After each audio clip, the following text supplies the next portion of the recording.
श्रोता प्रेमियों, मैं राम सागर शास्त्री आप लोगों के समक्ष रखने जा रहा हूं पूजा संबंधी नियम। देखिए, वैधृति और व्यतिपात योग में तुलसी दल नहीं तोड़ना चाहिए। मंगलवार, शुक्रवार और रविवार को भी तुलसी दल नहीं तोड़ना चाहिए। द्वादशी, अमावस्या और पूर्णिमा को भी तुलसी नहीं तोड़ना चाहिए तथा संक्रांति में तुलसी दल नहीं तोड़ना चाहिए। जनन सूतक और मृत्यु सूतक में तुलसी दल नहीं तोड़ना चाहिए। रात्रिकाल और दोनों संध्याओं में तुलसी दल नहीं तोड़ना चाहिए। स्वयं गिरी हुई पत्तियों से ही पूजा करना चाहिए। भगवान शालिग्राम की पूजा के लिए निषेध तिथियों में भी तुलसी तोड़ी जा सकती है। बिना स्नान के और जूता चप्पल पहनकर तुलसी नहीं तोड़नी चाहिए। ऐसा निर्णय सिंधु, विष्णु धर्मोत्तर, 12 पुराण आदि ग्रंथों में उल्लेख मिलता है। चौथ, अष्टमी, नवमी, चौदश, अमावस्या, संक्रांति और सोमवार को कभी बेलपत्र नहीं तोड़ना चाहिए। इन्हें निषिद्ध समय से पहले तोड़कर रख लेना चाहिए। बहुत आवश्यकता पड़ने पर चढ़े हुए बेलपत्रों को भी धोकर चढ़ाया जा सकता है। वहीं ऐसा भी लिखा है कि जो फूल, पत्ते और जल बासी हों उन्हें देवताओं पर नहीं चढ़ाना चाहिए। किंतु तुलसी दल और गंगा जल कभी बासी नहीं होते हैं। तीर्थों का जल भी बासी नहीं होता है।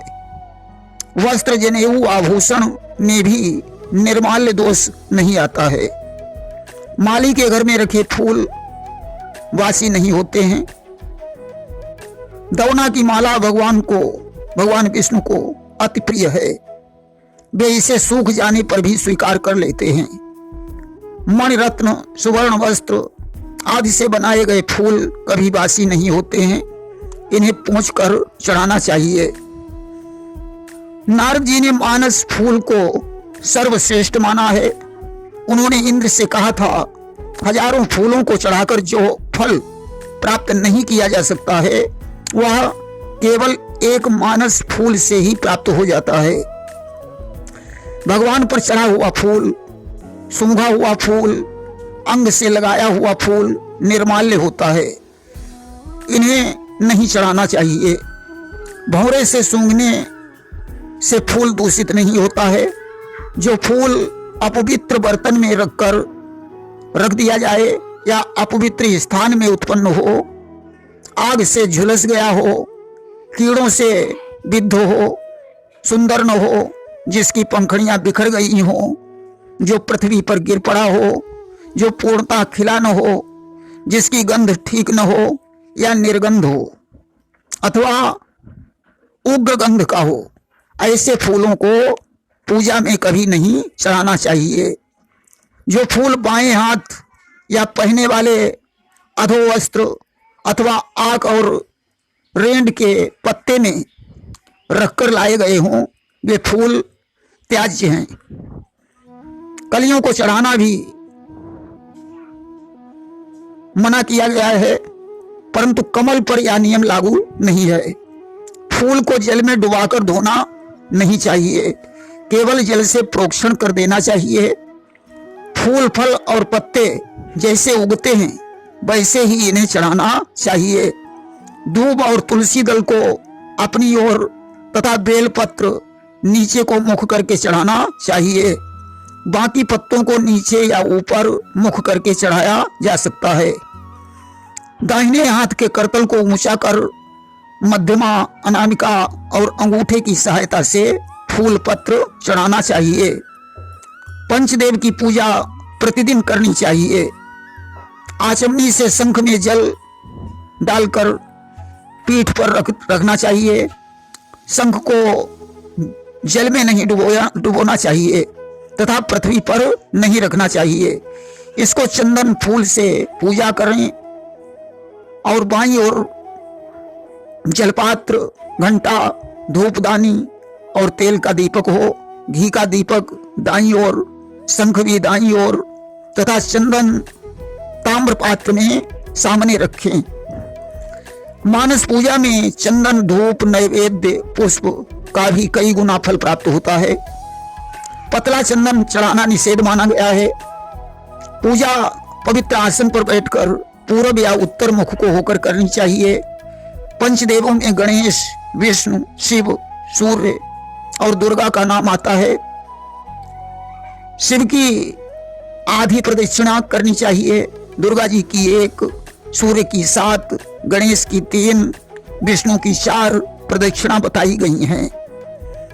पूजन में जो सामग्री कम हो उसका मानसिक समर्पण करना चाहिए या उसके लिए अक्षत फूल ही चढ़ा देना चाहिए।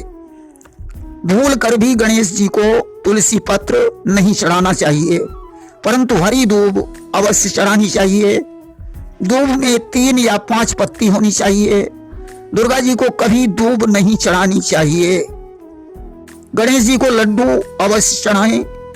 जो फूल भगवान शंकर को प्रिय हैं वही गौरी जी को भी प्रिय हैं। अपामार्ग, चिड़चिड़ा उन्हें बहुत प्रिय है। जो फूल भगवान शंकर पर नहीं चढ़ाए जा सकते हैं उन्हें भी भगवती पर चढ़ाया जा सकता है।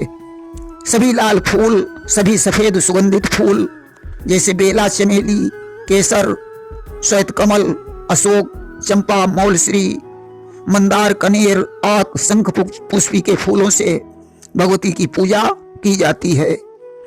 इन फूलों में आक, मंदार 2 फूलों को देवी के लिए निषेध माना गया है। जब अन्य फूल न मिलें तो इनका प्रयोग करना चाहिए, परंतु दुर्गा से भिन्न देवियों पर इन्हें नहीं चढ़ाना चाहिए। समी, अशोक, दोपहरिया, बेलपत्र, केवड़ा, कदम्ब, भटकटैया, कमल भगवती को प्रिय हैं। दूब, मालती, तुलसी, मंगरैया, मंदार विहित और निषेध दोनों हैं। जब विहित फूल पत्र न मिले तो इनका प्रयोग हो सकता है। शिव पर 100 फूल चढ़ाने से 100 ब्राह्मणों के स्वर्ण दान का फल मिलता है। भगवान विष्णु के लिए जो पत्र पुष्प विहित हैं वे शंकर जी पर भी चढ़ाए जा सकते हैं। केवल केतकी या केवड़ा शिव के लिए निषेध माना गया है। एक अकौआ का फूल चढ़ाने से फूल के माप का 10 गुना स्वर्ण दान का फल मिलता है। एक कनेर का फूल चढ़ाने से 1000 आक के फूलों का फल मिलता है। 1000 कनेर पुष्प चढ़ाने का फल एक बेल पत्र चढ़ाने से मिल जाता है। 1000 बेल पत्र चढ़ाने का फल एक द्रोण पुष्प चढ़ाने से मिलता है। 1000 द्रोण पुष्प चढ़ाने का फल चिड़चिड़ा पुष्प चढ़ाने से मिलता है। 1000 चिड़चिड़ा पुष्प चढ़ाने का फल एक कुश के फूल से मिलता है और 1000 कुश के फूलों का फल एक समी पत्र से मिल जाता है। 1000 समी पत्रों का फल एक नील कमल से प्राप्त होता है। 1000 नील कमल का फल एक धतूरा से प्राप्त होता है। 1000 धतूरों का फल एक समी के फूल से प्राप्त होता है। फूलों में नील कमल को श्रेष्ठ माना गया है। चमेली, मौलश्री, मंदार, श्वेत कमल, समी पुष्प, भटकटिया के पुष्पों को कनेर की कोटि में माना गया है। मौलश्री के फूल शिव पूजा में श्रेष्ठ हैं।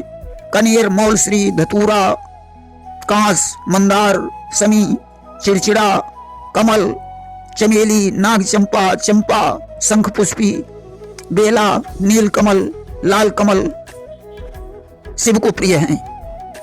कदम्ब, केवड़ा, मौलश्री, केतकी, जूही, दोपहरिया, कैथा आदि का निषेध माना गया है। वहीं कदम्ब धतूरे के फूल को श्रेष्ठ माना गया है। कदम्ब तथा गंधहीन फूलों का निषेध माना गया है। कदम्ब और चंपा से भादव मास में शिव की पूजा करनी चाहिए। मौलश्री चढ़ाने का विधान सायंकाल बताया गया है। माघ मास में शिव पर कुंद पुष्प चढ़ाया जा सकता है। भगवान विष्णु ने कहा है, यदि तुलसी दल न हो तो कनेर, बेला, चंपा, कमल और मणिरत्न से निर्मित फूल भी मेरे लिए बेकार हैं। तुलसी से पूजित शिवलिंग या विष्णु प्रतिमा के दर्शन से ब्रह्म हत्या जैसे पाप दूर हो जाते हैं। हजारों कमलों से बढ़कर बेला और हजारों बेला से बढ़कर चमेली का फूल माना जाता है। वैसे विष्णु को श्वेत पीले फूल प्रिय हैं। लाल फूलों में उन्हें दोपहरिया लाल कनेर प्रिय है। भगवान विष्णु को आक, धतूरा, कैथा, चिड़चिड़ा तथा घर में लगे दोपहरिया का फूल नहीं चढ़ाना चाहिए। सूर्य के लिए आक का फूल 10 स्वर्ण मोहरों के बराबर फल देता है। कनेर, बेलपत्र, मौलश्री, समी पुष्प, नील कमल, लाल कमल श्रेष्ठ हैं। यदि फूल न हो तो पत्ते ही चढ़ाएं, पत्ते न मिले तो फल चढ़ाएं, फल भी न मिले तो जल ही बहुत है। फूल की अपेक्षा माला से 2 गुना फल प्राप्त होता है। बेला, मालती, कनेर, चंपा, अशोक, कमल, मौलश्री, दूब शुभ हैं। गुंजा, धतूरा आदि सूर्य पर नहीं चढ़ाना चाहिए। श्वेत कमल मंदार की श्रेणी में आता है। बेलपत्र, समीपत्र, तुलसी, कमलपत्र, दूब सूर्य को चढ़ाई जा सकती है। पत्थर, काष्ठ, सोना या अन्य धातुओं की मूर्तियों की प्रतिष्ठा घर या मंदिर में की जा सकती है, परंतु घर में चल प्रतिष्ठा और मंदिर में अचल प्रतिष्ठा करनी चाहिए। गंगा, शिव, सालग्राम में सभी देवताओं का पूजन बिना आवाहन विसर्जन के किया जा सकता है। सालग्राम की प्रतिष्ठा कभी नहीं होती है। घर में 2 शिवलिंग, 3 गणेश, 2 शंख, 2 सूर्य, 3 दुर्गा की मूर्तियां, 2 गोमती चक्र, 2 सालग्राम की पूजा करने से अशांति होती है। फूल या तुलसी अथवा बेलपत्र तोड़ते समय मुंह पूरब को होना चाहिए। पौधे को हिलाए बिना पत्र तोड़ना चाहिए। तुलसी के अग्रभाग को तोड़ना चाहिए। देखिए, तर्पण के लिए मिट्टी तथा लोहे का पात्र वर्जित है। सप्तमी रविवार को घर में जन्मदिन में पुत्र और स्त्री की कामना वाले को तिल से तर्पण नहीं करना चाहिए।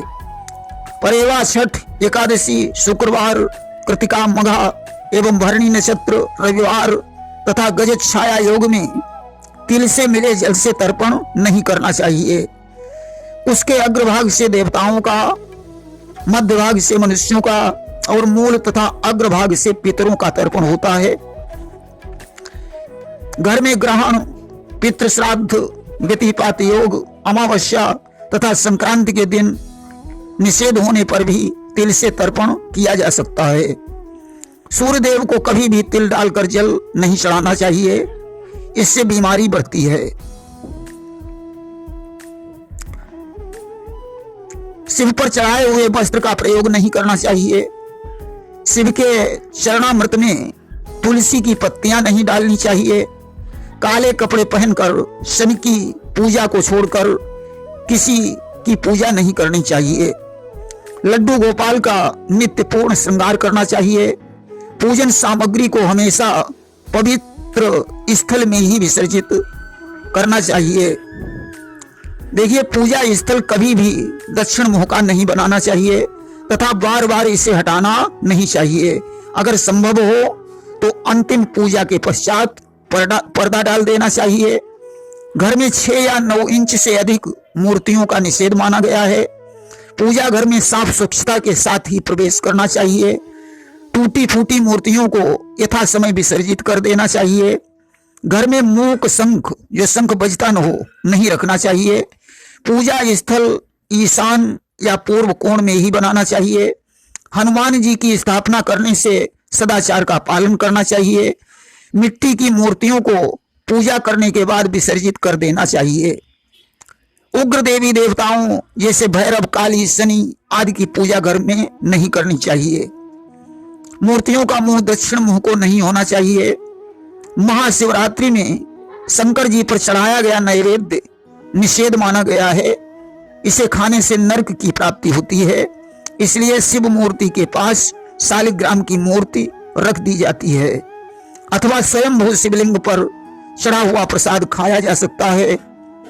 नित्य नैमित्तिक हवन, दुर्गा हवन में अग्निवास का विचार नहीं किया जाता है। यदि आवश्यक हो तो उस हवन को दुर्गा समर्पण हेतु जायफल का प्रयोग करना चाहिए।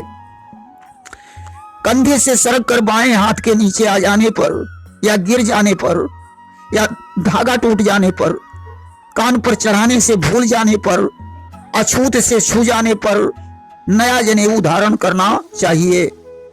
4 महीने के बाद उपाकर्म में, ग्रहण में, जन्म मृत्यु के सूतक में, श्राद्ध में नया जनेऊ धारण करना चाहिए। श्रावणी में यज्ञोपवीत अभिमंत्रित करके रखा जाता है। वैसे इसे पलाश पत्र पर रखकर जल छिड़क कर, चावल या एक पुष्प चढ़ाकर, तंतुओं में न्यास कर, चंदन आदि से पूजा करें। 10 बार गायत्री मंत्र से अभिमंत्रित करें। धारण करने का संकल्प करें। पहले एक धारण करें, फिर दूसरा पहने। दोनों जनेऊ एक साथ नहीं पहनना चाहिए। पुराने जनेऊ को कंठी बनाकर पीठ की ओर से निकालें और जल में प्रवाहित कर दें। इसके बाद यथाशक्ति गायत्री मंत्र का जाप कर भगवान का स्मरण करें। तिलक लगाएं। जनेऊ भूल कर भी जनेऊ में चाबी, लोहे की वस्तु नहीं बांधनी चाहिए।